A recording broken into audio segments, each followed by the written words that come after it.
রাজধানী আগরতলা প্রাণকেন্দ্র কাশারুপট্টি এলাকায় শুক্রবার নবনির্মিত নতুন আঙ্গিকে পাড়া সুন্দরী কালীমায়ের মন্দির শুভ উদ্বোধন করেন রাজ্যের মুখ্যমন্ত্রী প্রফেসর ডক্টর মানিক সাহা।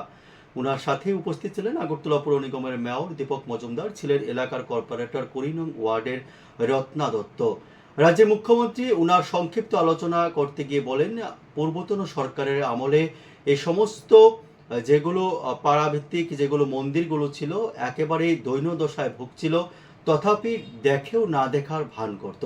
কিন্তু বর্তমানে রাজ্য সরকার সমস্ত এলাকায় এলাকায় জরাজীর্ণ অবস্থায় থাকা সমস্ত দেবালয়গুলোকে পুনঃসংস্কারের কাজে হাত লাগিয়েছে। আর এরই অঙ্গ হিসাবে রাজধানী আগরতলা কাশরুপট্টি এলাকায় পাড়া সুন্দরী কালীমায়ের মন্দির নব আঙ্গিকে নতুনভাবে আজ শুভ উদ্বোধন হলো।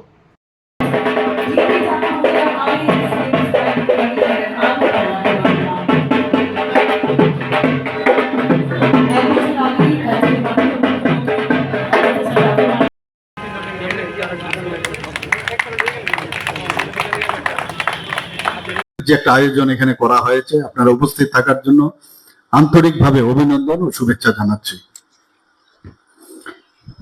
এই এলাকার নাগরিকদের জন্য আমার মনে একটা গৌরবময় দিন। আমরা এর আগে দেখতাম যে জীবন এইভাবে চললেই হবে, কিছু করার যে তাগিদ বা কিছু না করার যে একটা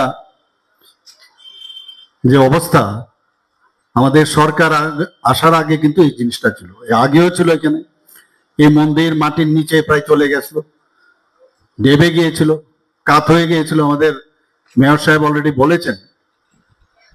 কিন্তু কারোরও হেলদোল ছিল না।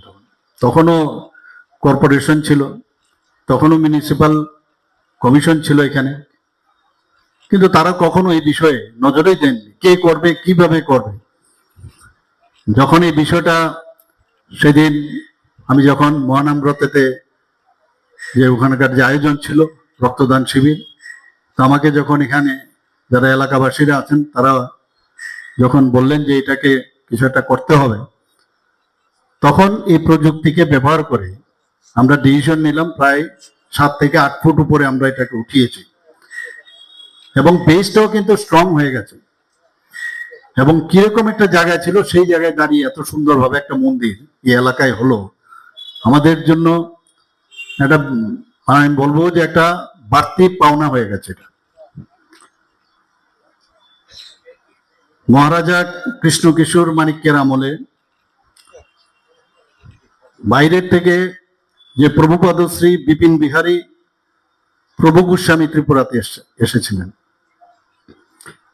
তো ওনার যে সন্তান মহারাজা কৃষ্ণ কিশোরের যে যুবরাজ ঈশান চন্দ্র তৎকালীন সময়ে খুব অসুস্থ ছিলেন, এবং এই যে বিপিন বিহারী প্রভু গোস্বামী, ওনার কিন্তু বিশাল